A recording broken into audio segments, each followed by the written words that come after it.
हाँ उनसे बात कर लेंगे, बाद हाँ में जाएंगे, उससे बात करेंगे। भैया एक बारी बाहर चलो आओ आओ अभी आओ क्यों क्यों नहीं जाएंगे हमसे मिलने आप के बाद दादागिरी कर रहे हैं क्या हमसे मिलने के बाद जाएंगे। ये बिना पूरे पब्लिक का इंटरव्यू ले रहे हैं। पहले थोड़ा सा बिहेव योर सेल्फ, ठीक है? जो भी आप ठीक है सरकारी ऑफिस में काम करते हैं, आई गॉट इट। किस प्राइवेट ऑफिस प्राइवेट ऑफिस होता है? ये एमएलए ऑफिस, प्राइवेट ऑफिस ये एमएलए ऑफिस, प्राइवेट ऑफिस ये एमएलए ऑफिस। प्राइवेट ऑफिस आप जितनी बार बोलोगे तो मैं भी रिपीट करूँ। करो, आप बहस मत करो पहले तो ये। तुम पहले बात किससे रिकॉर्डिंग कर रहे हो? एक सेकंड आना यार, बाहर आओ बताती हूँ किससे पूछ के कर रहे हैं। आओ एक बार ही आओ जरा आओ, मैं बताती हूँ किससे पूछ के कर रहे हैं। इसके बाद वहाँ पर कुछ लोकल लोग थे जो अपनी समस्याएं लेकर आए थे, जिसके बाद एक व्यक्ति से मैंने पूछा भैया आप यहाँ पर किस चीज़ की समस्या के लिए आए हो? तो उन्होंने कहा कि मैं दुर्गापुरी, मेरे ख्याल से कोई इलाका है, मुझे दुर्गा जो भी है, मतलब मुझे वो अच्छे से याद नहीं। उन्होंने कहा कि पीने का पानी नहीं आता, इसकी समस्या और 1 साल से है। तो मैंने बोला कि आप पहली बार आए हो या फिर समस्या का कभी कोई निपटारा नहीं हुआ, यहाँ पर कोई इसका आपको सोल्यूशन नहीं मिला?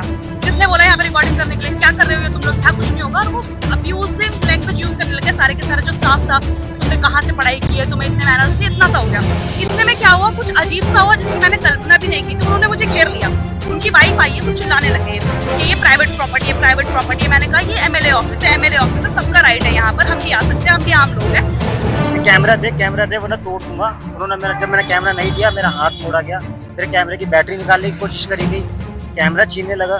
मतलब ये था अगर मैं वहाँ से थोड़ा वो निकलने की कोशिश नहीं करता तो मुझे पीट डालता। वहाँ एमएलए अंदर बैठे हुए थे, उनकी इतनी हिम्मत नहीं कि वो आए, हम वहाँ पर बात करने गए। ऐसा तो नहीं कि हम कोई क्रिमिनल है। नमस्कार, मैं उमांशु और इस वक्त आप देख रहे हैं तहलका दिल्ली। आज जब मैं अपने काम से एक रिपोर्टिंग से गया हुआ था, एकदम से मुझे कॉल आता है और कॉल आता है एक पत्रकार का जिसका नाम था आफरीन। आफरीन मेरी पुरानी जानकार है। आफरीन ने मुझे बताया कि मैं किराड़ी में एक खबर कवर करने आई हूँ और जवाब लेने के लिए यहाँ के विधायक के पास में गई कि आखिर किराड़ी में सड़कों का इतना बुरा हाल क्यों है। जब आफरीन वहां पहुंचती है तो आफरीन ने बताया कि वहां कैसे कैसे उसके साथ बदतमीजी हुई, क्या क्या अल्फाज बोले गए और किस तरीके से कैमरामैन के साथ धक्का मुक्की हुई। जुड़ते हैं और जानते हैं क्या कुछ पूरा मामला है। आफरीन, क्या हुआ था आज? देखिए हिमांशु, ये हुआ था, आपको पता होगा कि अगर हम किराड़ी विधानसभा की बात करें, अभी आप जानते हैं कि चुनाव आने वाले हैं, ऐसे में हम लोग निकल रहे हैं, फिलहाल हर जगह की चीजें दिखा रहे हैं, तो हम ग्राउंड जीरो पे गए। एक खबर मेरे पास आई थी जहां पर ये बताया गया मुझे कि एक महिला जो है भूख हड़ताल पर बैठी हुई है, क्योंकि जो शीश महल इनक्लेव इलाका है वहां पर काफी सारी समस्याएं हैं जिन्हें लेकर वो वहां पर बैठी हुई है प्रदर्शन करने के लिए। तो हम वहां पर पहुंचे, इसके बाद उनके द्वारा कई आरोप जो है विधायक पर लगाए गए। उस महिला के अलावा वहां पर तमाम लोग मौजूद थे और जो भी आरोप लगाए गए, बतौर पत्रकार जैसा कि आप जानते हैं हमारी जिम्मेदारी होती है कि जो हम दूसरा पक्ष है वो भी जरूर सुने। दोनों पक्ष जी, इसको लेकर मैं पहुंच गई, जो ऋतुराज झा हैं एमएलए वहां के किराड़ी के, उनके ऑफिस गई और बकायदा सारी चीजें रिकॉर्डिंग हुआ है हमारे पास। इसके बाद क्या हुआ, मैंने ऑफिस के बाहर खड़े होकर थोड़ा सा बोला, वॉक थ्रू किया कि अब हम अंदर जा रहे हैं, जो भी बातचीत होगी दूसरा पक्ष दिखाने के लिए। हम गए, जो आगे का एरिया था वहां पर एक बड़ा सा एरिया था बाहर का जहां पर सारे लोग बैठे होते हैं। इसके बाद हम वहां पर गए, मैंने उनसे पूछा कि एमएलए से मुझे बातचीत करनी है और मैं ऐसे तेज तरार न्यूज चैनल से हूँ। तो जो स्टाफ बैठा था उन्होंने कहा ठीक है बैठ जाओ, वेट करो, मैं अंदर जाके बता देता हूँ। तो मैंने कहा भैया थोड़ा सा जल्दी करना, मुझे थोड़ा सा निकलना है यहाँ से क्योंकि लेट हो रहा है मुझे। इसके बाद उन्होंने कहा ठीक है वेट करो, हम वेट करने लग गए। इसके बाद वो शायद एमएलए के पास गए, अंदर उनका केबिन एक अलग से था जहां वो गए, पूछ के उन्होंने बोला ठीक है 10-15 मिनट में वो बाइट दे देंगे आपको। हमने कहा ठीक है, अब मैं वहां बैठ गए। इसके बाद वहां पर कुछ लोकल लोग थे जो अपनी समस्याएं लेकर आए थे, जिसके बाद एक व्यक्ति से मैंने पूछा भैया आप यहाँ पर किस चीज की समस्या के लिए आए हो? तो उन्होंने कहा कि मैं दुर्गापुरी, मेरे ख्याल से कोई इलाका है, मुझे दुर्गा चौक जो भी है, मतलब मुझे वो अच्छे से याद नहीं। उन्होंने कहा कि पीने का पानी नहीं आता, इसकी समस्या और 1 साल से है। तो मैंने बोला कि आप पहली बार आए हो या फिर समस्या का कभी कोई निपटारा नहीं हुआ, यहाँ पर कोई इसका आपको सोल्यूशन नहीं मिला? वो कहते कुछ नहीं होता। मैंने कहा आप एक काम करो, ये बात मुझे कैमरे पे बता दो क्योंकि अभी तो मैं सर्वे कर ही रही हूँ। कहीं समाधान हो पाए भैया, आप अपना जी। सर्वे कर रहे थे। जी, तो मैंने उनको बोला आप कैमरे पे बता दो। इतने में एक बुजुर्ग शख्स थे, बाद में मुझे पता चला है कि वो जो एमएलए हैं ऋतुराज झा, उनके फादर हैं। मैं श्योर नहीं हूँ, हालांकि मैं शक्ल से पहचान सकती हूँ, नाम भी मुझे कुछ खास याद नहीं है क्या उनका। उन्होंने पहना हुआ था? कुछ कुर्ता पजामा कुछ उन्होंने पहना हुआ था। एकदम से वो अग्रेसिव हो गए और कह रहे किसने बोला यहाँ पे रिकॉर्डिंग करने के लिए, क्या कर रहे हो ये तुम लोग, यहाँ कुछ नहीं होगा। और वो अब्यूजिव लैंग्वेज यूज करने लगे सारे के सारे जो स्टाफ था कि तुमने कहाँ से पढ़ाई की है, तुम्हें इतने मैनर्स थे, इतना सा हो गया। क्या लगेगा, क्या नहीं लगेगा, हाँ उनसे बात कर लेंगे, बाद हाँ में जाएंगे, आप समस्या बात करेंगे। भैया एक बारी बाहर चलो आओ अभी आओ। क्यों हमसे मिलने के बाद क्यों नहीं जाएंगे? हमसे मिलने आप के बाद दादागिरी कर रहे हैं क्या? हमसे मिलने के बाद जाएंगे ना। ये बिना पूरे पब्लिक का इंटरव्यू ले रहे हैं। क्या इशू है, क्या इशू है मुझे बताओ। पब्लिक का इंटरव्यू किस एक हाथ दूर थोड़ा सा प्लीज प्लीज क्यों कर लो थैंक यू सो मच आप आए हो मुझसे बात करने पहले आप बात करो मेरे साथ माइक नीचे। पहले थोड़ा सा बिहेव योर सेल्फ, ठीक है? जो भी आप ठीक है सरकारी ऑफिस में काम करते हैं, आई गॉट इट। सरकारी ऑफिस नहीं है, किस प्राइवेट ऑफिस? MLA ऑफिस है। प्राइवेट ऑफिस होता है? ये एमएलए ऑफिस है। Private office? ये एमएलए ऑफिस है। Private office? ये एमएलए ऑफिस है। Private office?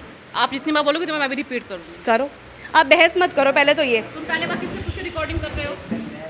एक सेकंड आना यार, बाहर आओ, बाहर आओ, बताती हूँ किससे पूछ के कर रहे हैं। आओ एक बार ही आओ, आओ जरा आओ, मैं बताती हूँ किससे पूछ के कर रहे हैं। तो मैंने बोला, वो कहता है ये हमारी प्राइवेट प्रॉपर्टी है, यहाँ पर तुम्हें किसने बोला न्यूज करने के लिए, कैमरा कैसे चलाया?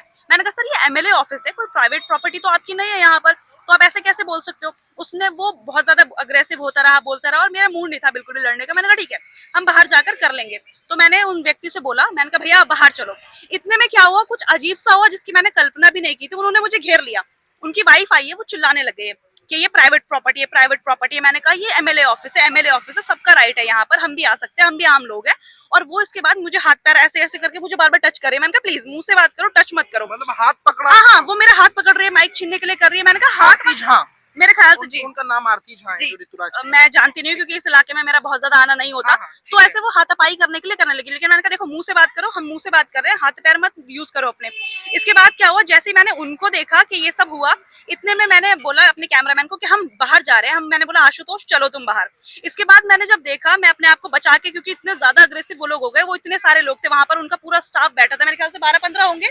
उसके बाद मैंने देखा हमारे कैमरामैन के साथ उन्होंने क्या किया, ये खुद बताएंगे, पूरा इनको घेर क्या लिया। हुआ था आशुतोष? हम जब बाइट लेने के लिए जब बाहर जाने लगे ना, उस व्यक्ति की जो वहाँ पे परेशानी लेके आया था अपनी, ठीक है।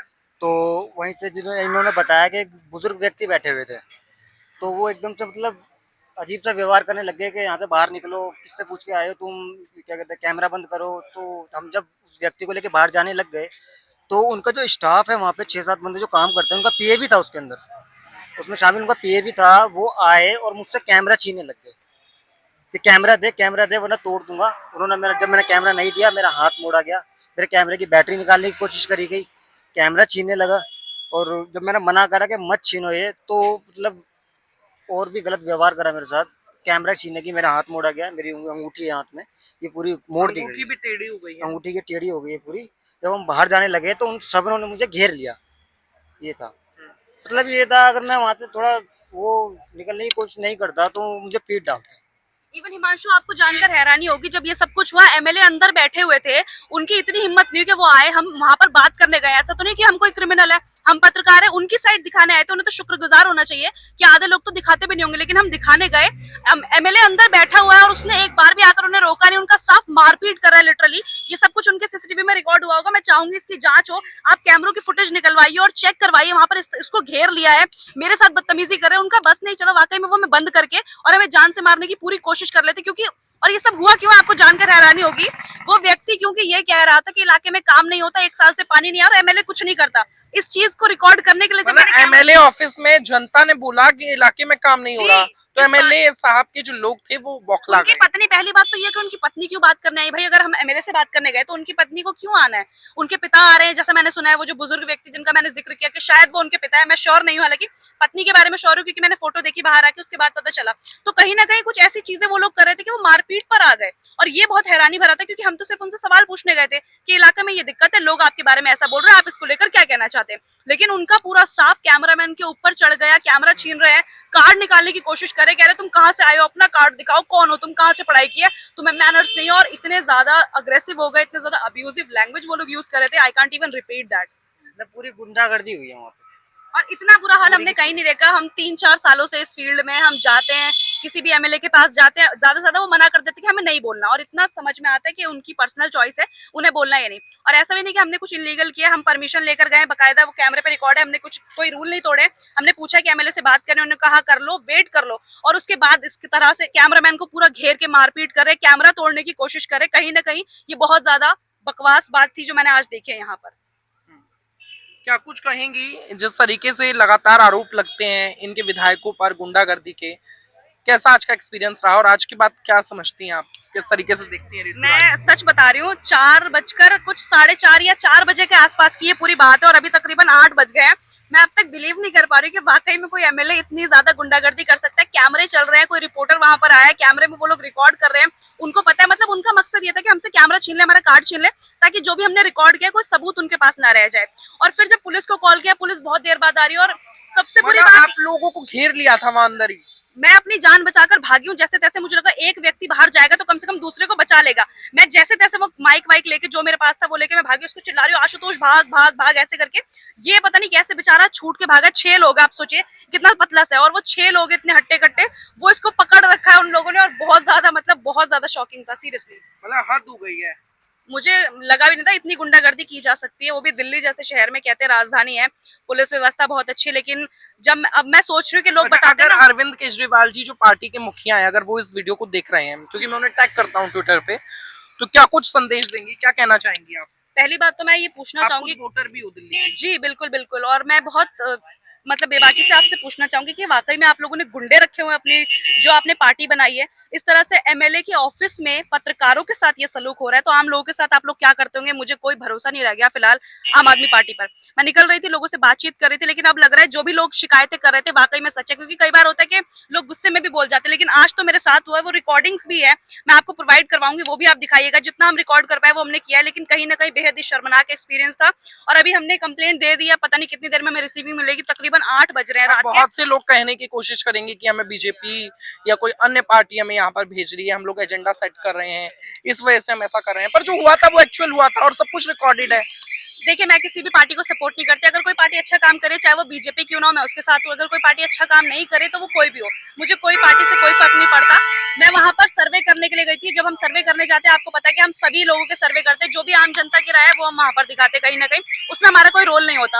और मैं एमएलए ऑफिस में गई थी, वो सारी चीजें रिकॉर्ड हो रखी है। मैंने जाकर नॉर्मली पूछा कि हम बाइट लेना चाहते हैं, तेज तरार न्यूज चैनल से मैं हूँ। और उसके बाद अगर ऐसा किया जाए तो मुझे नहीं लगता कि अब आपने जो कंप्लेन दी है उस पर क्या कुछ कार्यवाही? अभी मुझे सुनने में आया कि उन्होंने भी हमारे ऊपर क्रॉस कंप्लेंट कर दी है, ऐसे क्रॉस एफआईआर कर दी है कि हमने वहां पर डरेंगी इससे? डरना क्यों है? जो सच है वो सामने आएगा, ऐसे डरने वाली कोई बात नहीं। हमने कोई लीगल चीज नहीं की है, कोई गलत काम नहीं किया है। इवन गलती उनकी है तो वो चीज सामने आनी चाहिए। आप इतने बड़ी पोस्ट पे हो, इतने सारे लोगों की जिम्मेदारी आपके ऊपर है, आप इतने गुंडे हो, मुझे तो बोलने में भी अब डर नहीं लग रहा। आप इतने बड़े गुंडे हो यहाँ पर कि आप पत्रकारों को पिटवा रहे हो, गेट बंद करके मारने का प्लान बना लिया होगा उन्होंने मेरे ख्याल से। तो मतलब ये चीज आगे जानी चाहिए। Not acceptable. एग्जैक्टली यार, दिस इज नॉट। तो देखिए, हमारे साथ आफरीन थी, आफरीन से हमने बातचीत की और आफरीन ने हमें बताया कि क्या कुछ वहां पर हुआ था। फिलहाल आफरीन ने अमन विहार थाने में इस पूरे घटनाक्रम की कंप्लेन दी है और इस पर कार्यवाही की मांग भी की है। इस वीडियो को आप शेयर करें और इस वीडियो को बनाने का उद्देश्य ये है ताकि आप लोगों जागरूक हो पाए। और जिस तरीके से पत्रकारों पर हमले लगातार देश में बढ़ते जा रहे हैं, चाहे तो पार्टी हो, चाहे तो वो गुंडे हो, सत्ता चलाने वाले हो, माफिया हो, लगातार पत्रकारों की आवाज दबाने की कोशिश करते हैं। तहलका दिल्ली की पूरी टीम आफरीन के साथ है और हम लोग हर उस पत्रकार के साथ हैं जिसके साथ राजनीतिक लोग और कहीं ना कहीं गलत काम करने वाले लोग, माफिया जो होते हैं, वो बदतमीजी करते हैं। इस वीडियो को आप शेयर करें और देखते रहें तहलका दिल्ली में। हिमांशु मुद्गल, बहुत बहुत धन्यवाद।